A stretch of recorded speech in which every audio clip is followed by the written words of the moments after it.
여보세요? 네, 안녕하세요. 문현진 멘토입니다. 예, 반갑습니다. 네, 어떤 게 궁금하세요?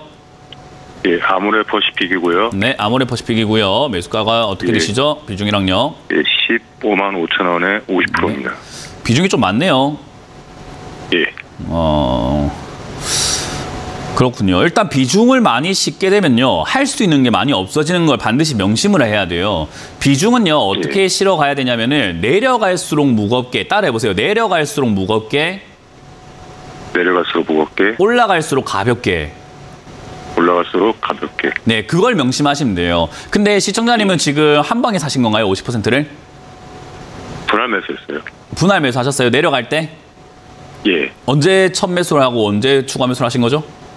이게 작년 5월에 처음 쳤었거든요. 한 20만 원대 1차 매수, 하고 계속 하다가 조금씩 모아서 조금씩 모아서 50% 이렇게 된 거예요. 내려갈 때 예. 무겁게 했네요, 그러면.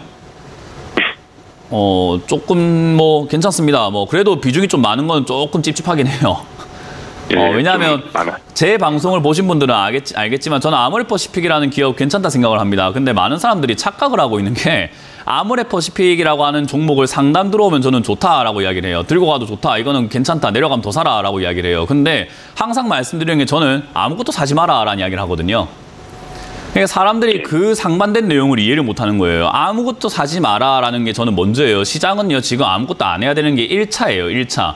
좋은 기업은 나중에 싸게 사면 되니까. 그래서 제가 아무것도 하지 마세요. 종목 다 내려옵니다. 어차피 내려옵니다. 내려오고 난 다음에 사면 되잖아요. 라는 이야기를 제일 많이 드렸던 거죠. 근데 어찌됐든 저는 아모레퍼시픽 들고 가는 건 나쁘지 않다 생각합니다. 아모레퍼시픽 제가 좋다고 하고 가져가도 좋다고 할 때 비난 많이 받았어요. 뭐 중국의 자체 브랜드를 만든다. 중국에서 매출이 안 나온다. 화장품 검주가 어떻게 좋냐라고 유튜브 채팅창에 막 반발이 심했거든요. 근데도 불구하고 제가 아모레퍼시픽 괜찮습니다. 라고 계속 이야기했죠. 화장품 괜찮습니다. 그리고 실제로 지금 화장품주 다시 올라가기 시작을 하고 있고 저는 아직까지 끝나지 않았다 생각을 해요. 충분히 더 갈 수 있다 생각을 하고요. 이번 달에 마스크 해제 소식도 있잖아요. 그죠? 그런 게 가능할지 안 가능할지는 좀 더 지켜봐야 되겠지만 그런 이야기들이 논의가 되어가고 있고 전 세계적으로 이제 코로나 약간 이제 감기처럼 받아들이고 있는 추세가 됩니다. 그리고 제가 전에 말씀드렸는데 경제가 안 좋을 때도 화장품주는 화장품 관련 섹터, 화장품 관련 소비는 계속해서 유지가 됩니다.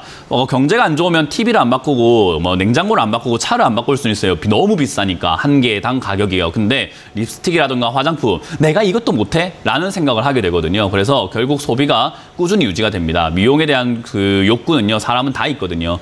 그래서 그런 부분들 저는 역시 실적이 다 반영이 된다. 그래서 생각보다 지금 코로나 피해주라고 사람들의 인식이 실리고 중국 그 리오프닝 관련주를 그 사람들이 좀 잘 생각을 못 하고 있었던 거예요. 그래서 그런 것들이 저는 영향받아가지고 이제 상승세가 올라가기 시작할 텐데 그냥 가진 않습니다. 모든 종목들이 이렇게 반등 나왔을 때 일자로 쫙 올라가면 좋을 것 같은데요. 그렇지는 않아요. 또 떨어질 겁니다. 그래서 올라오다가 또 빠지고 다시 이렇게 바닥을 잡는 형태를 몇 번 만들다가 시세를 낼 거다라고 보여집니다. 그래서 그 전까지는 조금 고생을 하실 거예요. 아마 10만 원 정도까지 계속 왔다 갔다 할 수 있거든요.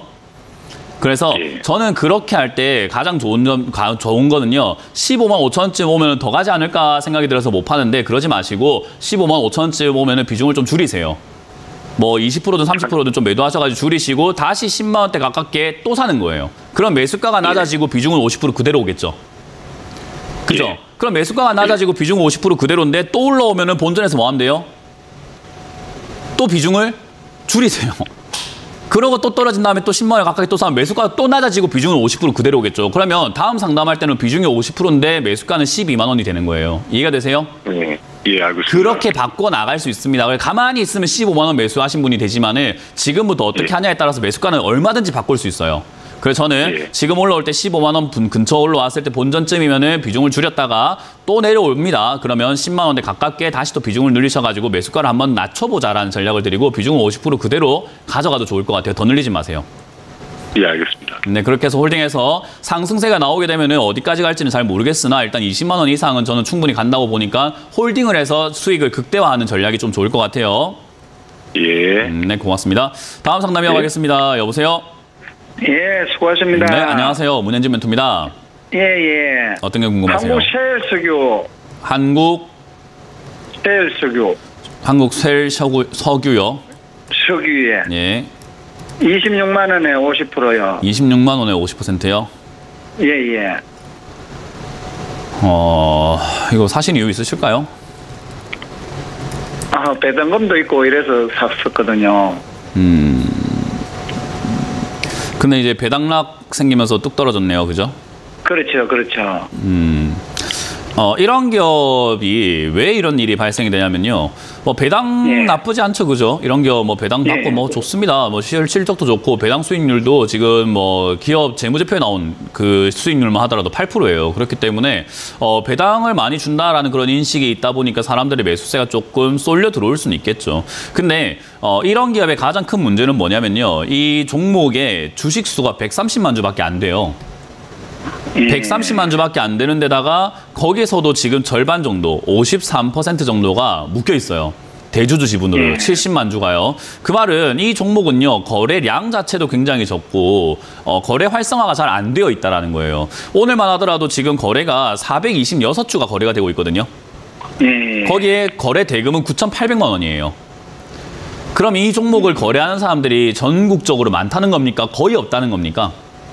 거의 없는 거죠. 거의 없는 거예요. 그래서 네. 여기서는요, 야, 나는 이제 배당 받았으니까 배당락이네. 나만 팔아야지 하고 나만 팔았는데, 한 사람만 팔았는데 갑자기 폭락이 나올 수 있는 거예요. 왜냐하면 사려고 하는 사람들이 없으니까 주가가 쫙 밀려 내려가는 거거든요.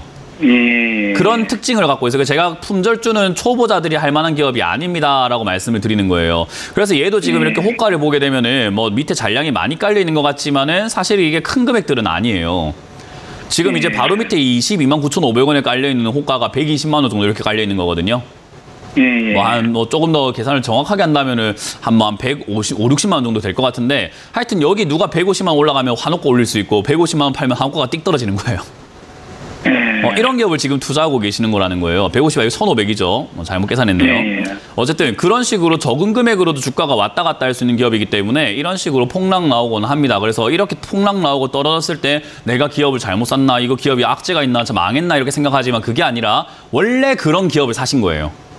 네, 그래서 이거는 사실 뭐 배당을 노리고 사셨지만 시간만 많이 뺏기게 생겼습니다. 그래서 저는 개인적으로 그냥 그대로 홀딩하시는 게 어떨까 생각이 들고요. 뭐 석유, 유가 이런 거 아직 한번 더 올라갈 가능성이 높아가지고 유가 관련 테마로 엮인다면 품절주라서 한번 뛰어 올라갈 수는 있거든요.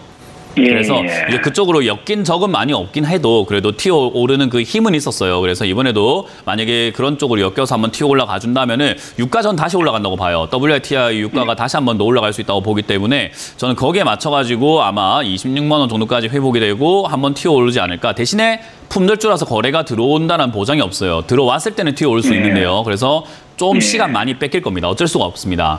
잘못하면 올해도 그냥 배당 받으셔야 될 수도 있어요. 네, 그래서 이건 그냥 그대로 홀딩 하셔가지고 한번 튀어 오를 때 정리하고 나오고 다음에 배당 노리고 이렇게 품절주는 투자하지 않는 것을 추천드려 보도록 합니다. 예, 감사합니다. 네.